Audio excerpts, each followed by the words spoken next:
Once was a swagman camped by a billabong under the shade of a coolabah tree.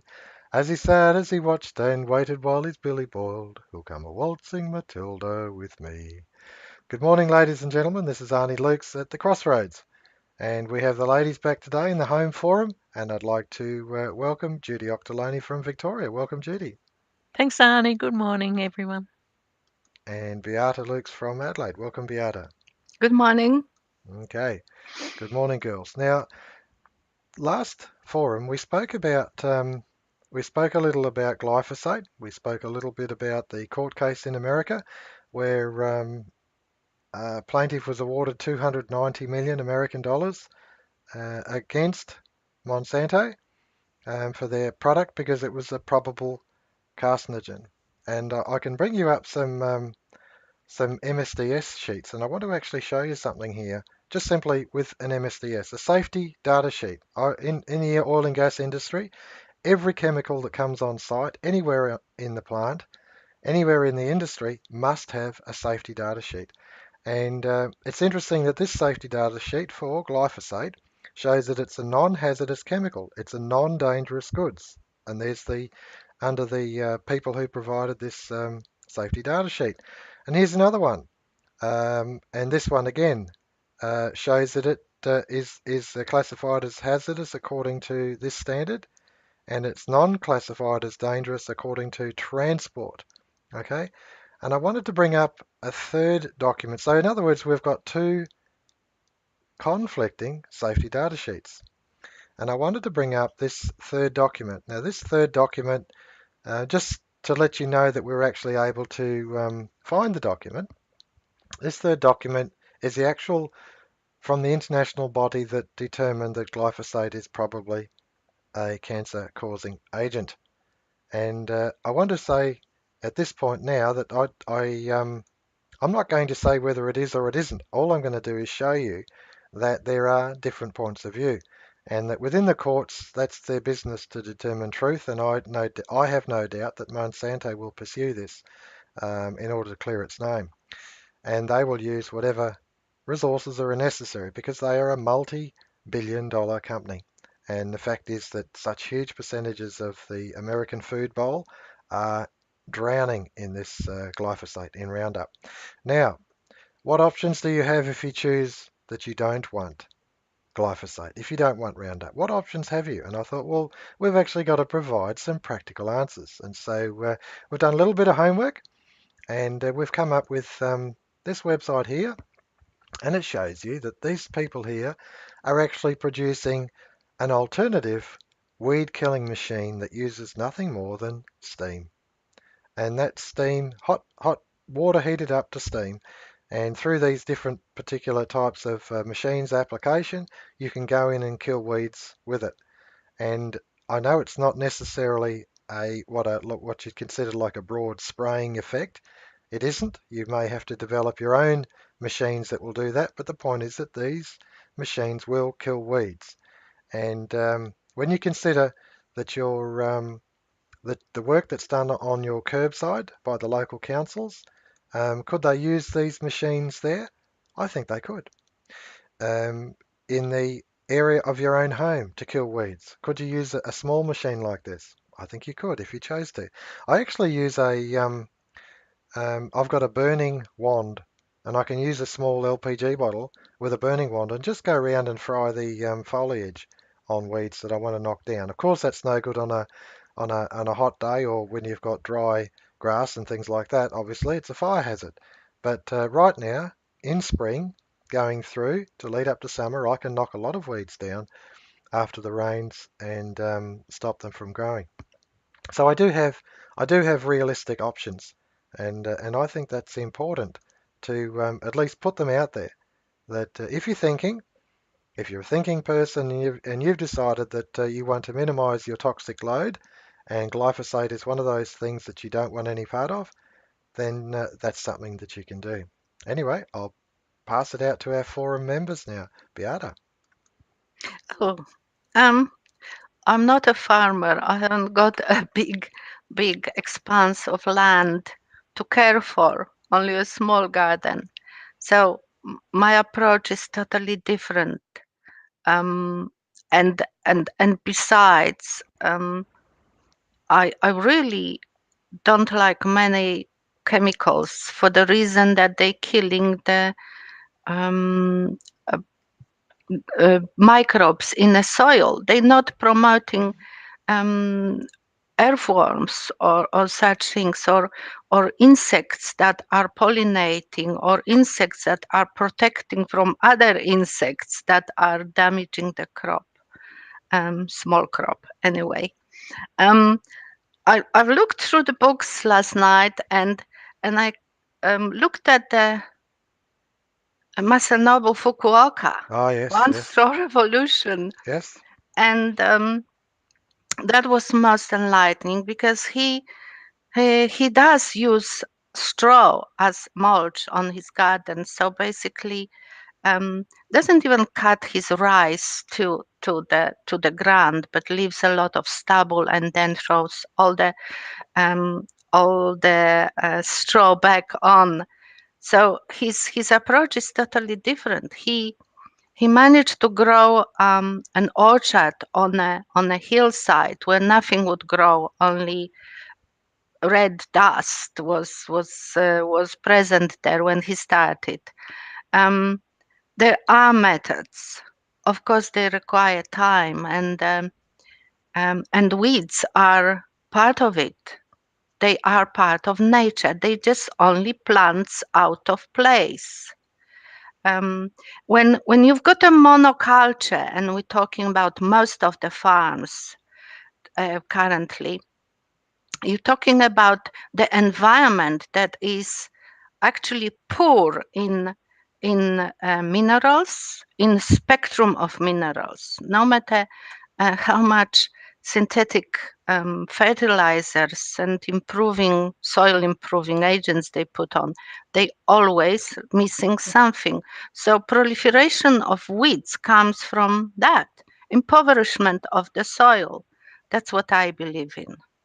That's beautifully put, Beata, and you've actually you've highlighted a couple of things to me. I loved reading that One Straw Revolution, and I found that his methodology was interesting in that he would actually rotate his crops twice annually. As the head, if you like, of the rice was approaching maturity, he would cast the next crop.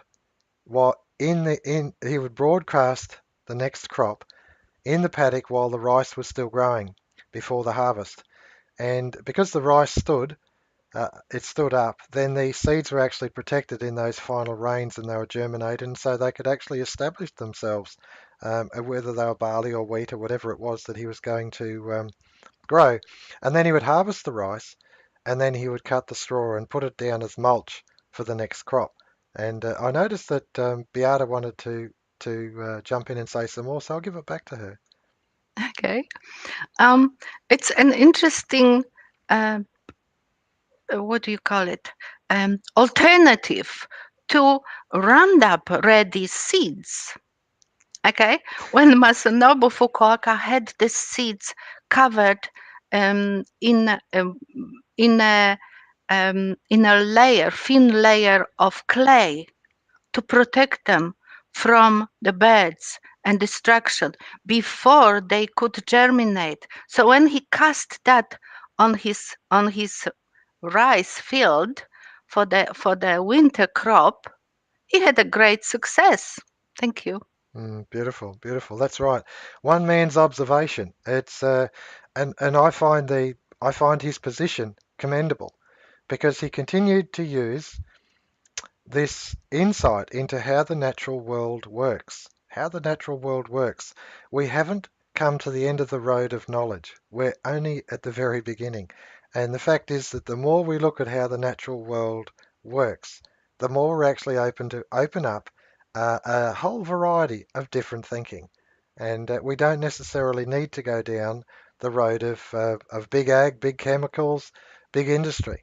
If we watch how the world works, we find that we can actually manage things beautifully in our own backyard. Judy.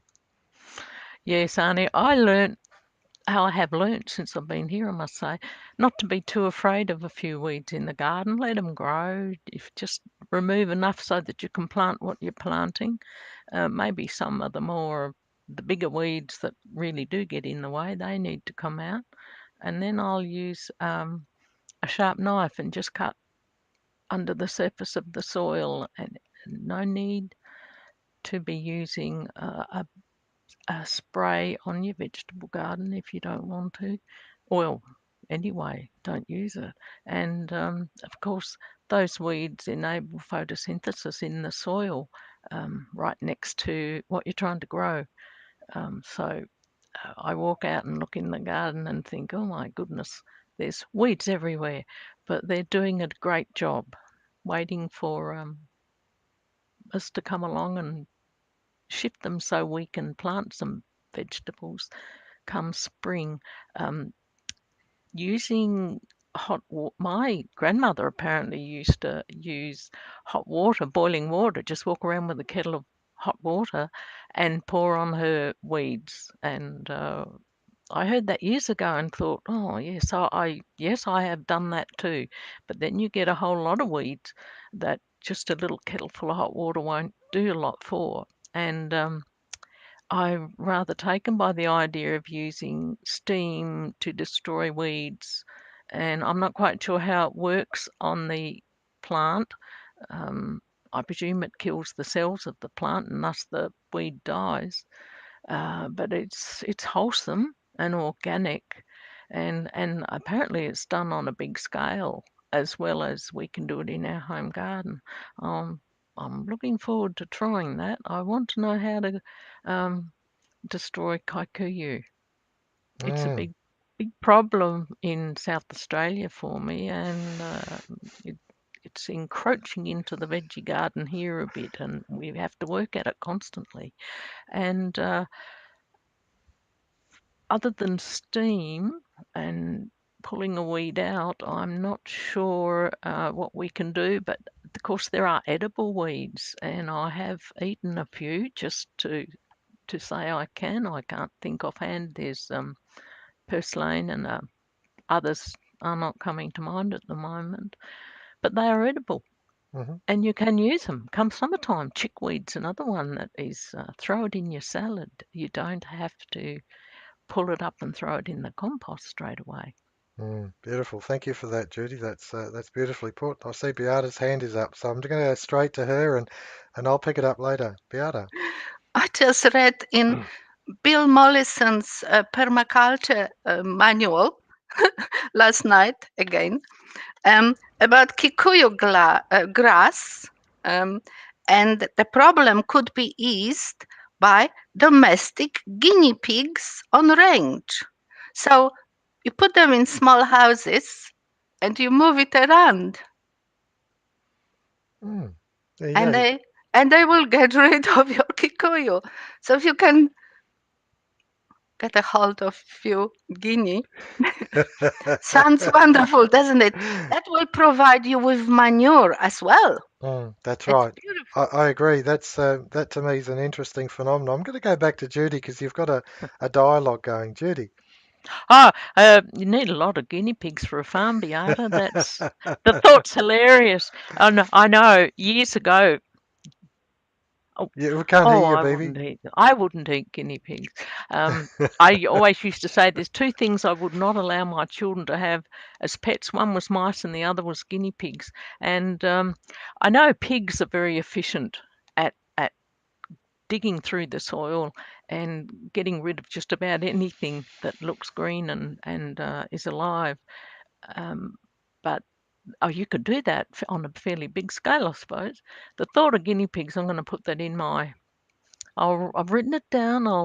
I don't know that I'll go to guinea pigs, Beata, but Good on you. I'm gonna just pick it up now. I'm gonna pick it up now before I forget what I was thinking about, and then I'll get back to you, baby. Um, weeds, weeds. My understanding of weeds, and I don't know if I can substantiate it. In fact, I doubt that I can. But my understanding of weeds is that if there is a deficiency in the soil of a certain type, then a certain weed will grow. And the purpose of that weed growing, believe it or not, this is Mother Nature at the high water mark. The purpose of that weed growing is to actually complement the soil, to supplement the soil, to actually replenish the lost nutrients from the soil. You'll find that after a fire, there are certain minerals that are lost as a consequence of fire, and certain weeds are germinated. And with that germination, a lot of them are deep-rooted weeds. I've got this sort of prickly broadleaf thing that's in the paddock. I don't know the name of it, but in this one area, there's about 20 or 30 of them. And I go along with my gumboots, and because it's still spring and they're still soft and pliable, and I'll just kick the heads off the weed. It's the taproot that I leave there, and the taproot is going down and it's breaking that deep soil open and allowing those nutrients and making a path when it dies, making a path for the worms to go down and bring the other minerals that are further down and bring them back up.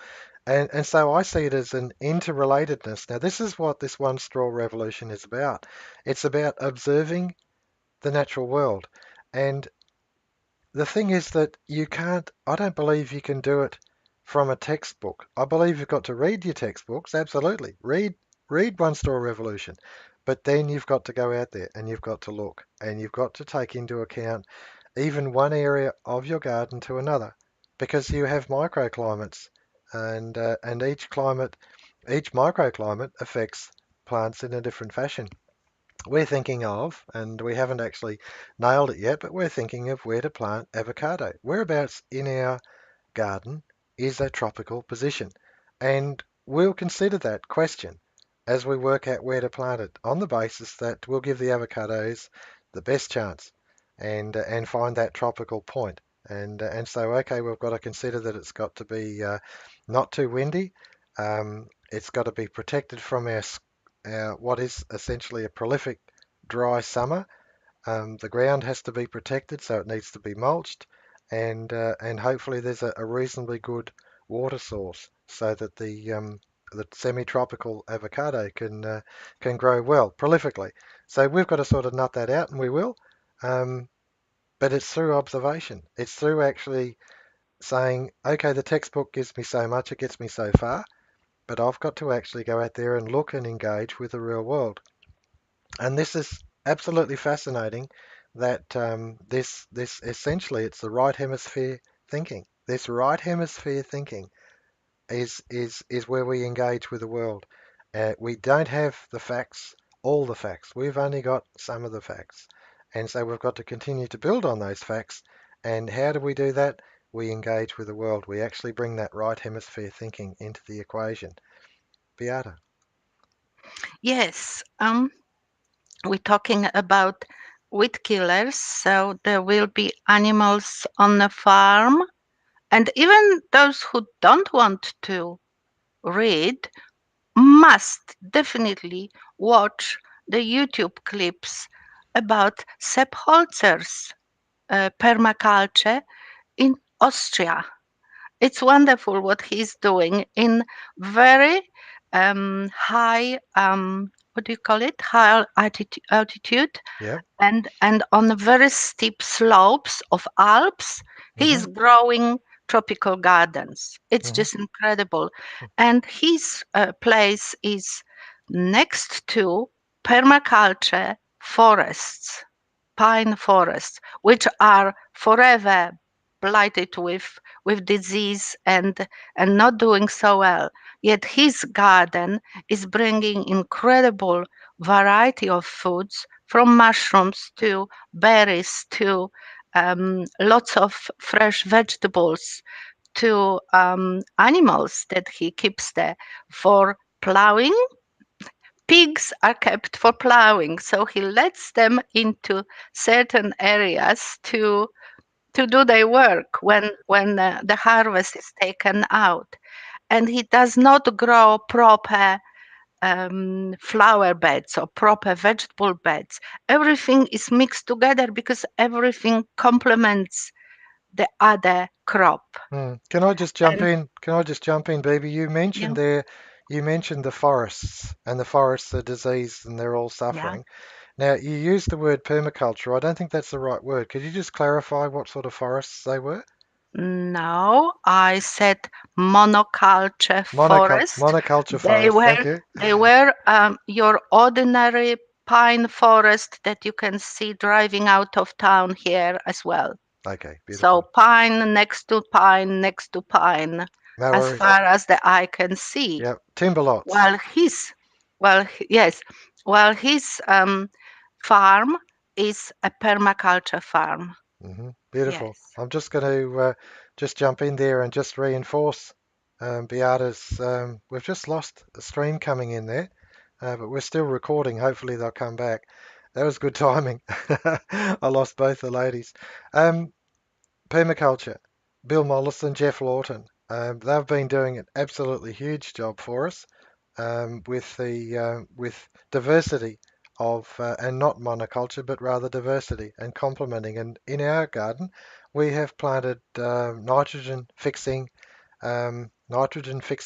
trees, and so the trees are actually next to our fruit trees, and the nitrogen fixers are actually feeding the fruit trees, and so that's just one illustration. But we're also using swales where the swales are slowing down the water flow so that as it comes off the roof, um, it, um, it goes slowly across the. Now let me just think of the words here. It goes slowly across the garden and doesn't dissipate. So all these things are about how to actually manage your block, your home block, your house block in a permaculture fashion. Now it looks like I've lost these two girls. I don't know why. Something's happened. I'm going to close it for today, but I really appreciate what we've actually covered. And I might just point out just before I go, I'll just bring this up. And that is this website here. This is the International Agency for Research on Cancer. This was the agency that actually found glyphosate. Roundup was actually a cause of cancer, and they're the ones who actually brought in the information that challenged and said we need to look again at this product. This is not a safe product, and so it's an international agency based in France, and this is what started it, and that's what's actually moved forward to the point where this man here was awarded $289 million against Monsanto for cancer, lymphomic cancer that he got, and also the ABC reports on it. But I find it fascinating because the thing is that there are different points of view, and I know that we go into the Wollonga Basin and we see the vines there, and it's absolutely beautiful. We went out to the now where did we go to? Coonawarra, Pathway, and we see the vines there that are absolutely beautiful. And what really bothers me about it is that I don't see the weeds in between the vines. And it just really bothers me because I think, how did they get rid of those weeds? And are they introducing something into the food chain, into our wine, into what we eat? And how are we actually going to manage that? And how do we manage it? We make choices. And I'm hoping that part of the choices is to at least find out about it, have a look at the websites we've presented, have a look at the safety data sheets that we've presented. The safety data sheet is the industry standard, and that's what every farmer and every shop owner, every supermarket, every council should have for their workers. And if the safety data sheet, the current one, says that it's a high probability of causing cancer, then that's what you've got to go by. That's the best information you've got. This is Arnie Lukes at the Crossroads. I hope today's been helpful to you. Once was a swagman camped by a billabong under the shade of a coolabah tree. As he sat, as he watched and waited while his billy boiled, will come a waltzing Matilda with